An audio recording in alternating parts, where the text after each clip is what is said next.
வீட்டு சமையலில் வெஜிடபிள் பிரியாணி தேவையான பொருள் என்னன்னு பார்க்கலாம் வாங்க. 2 கிளாஸ் பெரிய கிளாஸில் பாஸ்மதி அரிசி எடுத்து கழுவிட்டு ஊற வச்சுருக்கேன். ஒரு அரை மணி நேரமாக ஊறுது. 2 உருளைக்கிழங்கு எடுத்து நறுக்கி வச்சுருக்கேன் தோல் சீவிட்டு.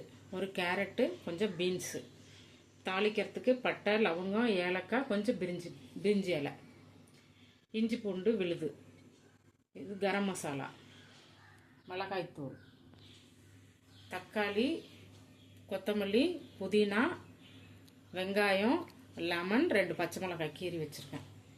மீல் மேக்கர் கொஞ்சம் சுடுதண்ணில் போட்டு வச்சுருக்கேன். எப்படி செய்யறதுன்னு பார்க்கலாம். குக்கரில் வைக்கிறேன். அளவு எண்ணெய் ஊற்றிக்கிறேன்.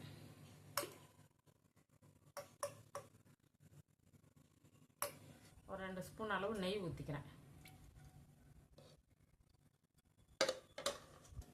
தாளிக்கிறதுக்கு போட்டேன்.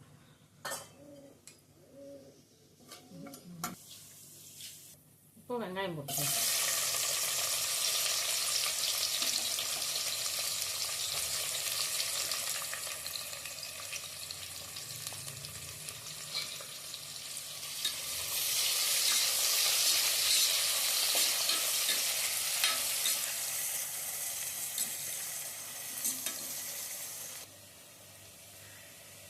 வெங்காயம் வதங்கணும், இந்த அளவுக்கு பார்த்துக்கணும்.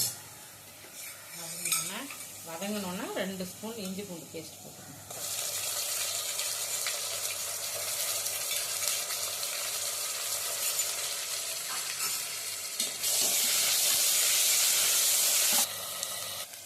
இப்போ பச்சை மிளகாய் சேர்த்துக்கணும். பச்சை மிளகாய், தக்காளி,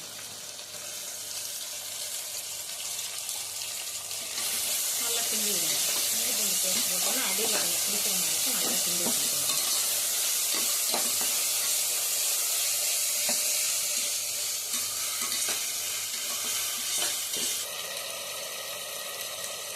இப்போ புதினா சேர்த்துக்கணும். இது கூடவே இந்த கொத்தமல்லியும் சேர்த்துக்கணும். ஜோண்டு மட்டும் வச்சுக்கிட்டேன் லாஸ்ட்டாக போடுறதுக்காக. இதையும் நல்லா இது கூட நல்லா சேர்த்துக்கணும்.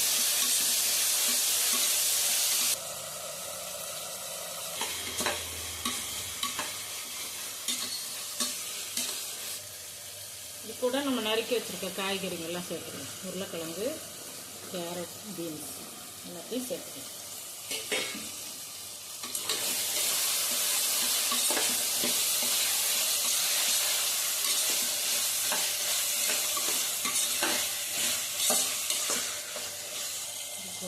இது கூட கொஞ்சம் மஞ்சள்தூள், 1 ஸ்பூன் அளவு கரம் மசாலா தூள்,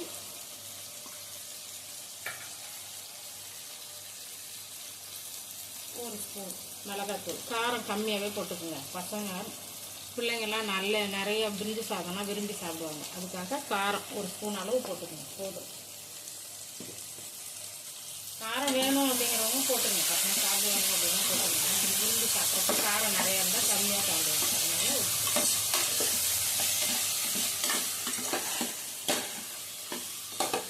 அது கூடவே இந்த மீல் மேக்கரையும் சேர்த்து.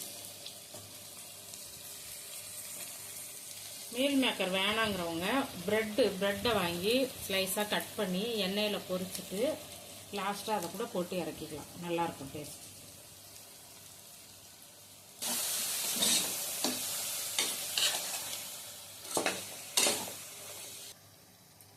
இந்த கிளாஸில் தான் அரிசி எடுத்தேன், 2 கிளாஸ். அதனால் 3 கிளாஸ் அளவு தண்ணி ஊற்றிக்கலாம்.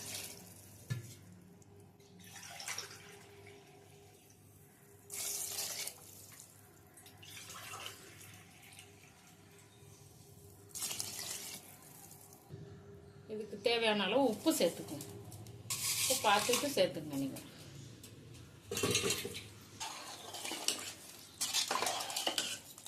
இது நல்லா கொதி வரட்டும். ஒரு தட்டு போட்டு மூடுங்க.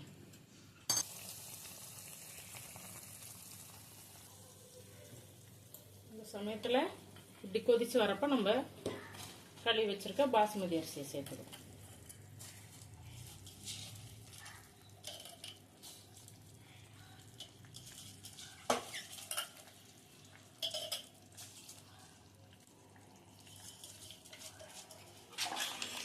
சேர்த்துட்டு இப்படி ஒரு கிண்டு கிண்டி தட்டு போட்டு மூடு.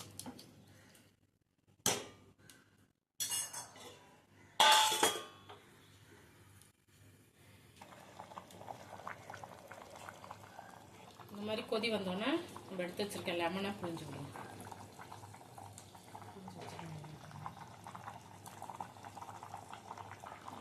ஒரு ஸ்பூன் அளவு நெய் சேர்த்துட்டு குக்கரை ஒரு கிண்டிட்டு குக்கரை மூடி போட்டுருங்க. இந்த மாதிரி வந்தோன்னா குக்கர் வெயிட் போட்டு மூடி போடலாம். இதே இதுவில் நீங்கள் பாத்திரத்துலேயும் பெரிய பாத்திரமாக நிறைய செய்கிறவங்க பாத்திரத்துலேயும் செஞ்சுக்கலாம், நல்லா வரும். வச்சுட்டு ஒரே விசில் வந்தோன்னே ஆஃப் பண்ணிவிடுங்க.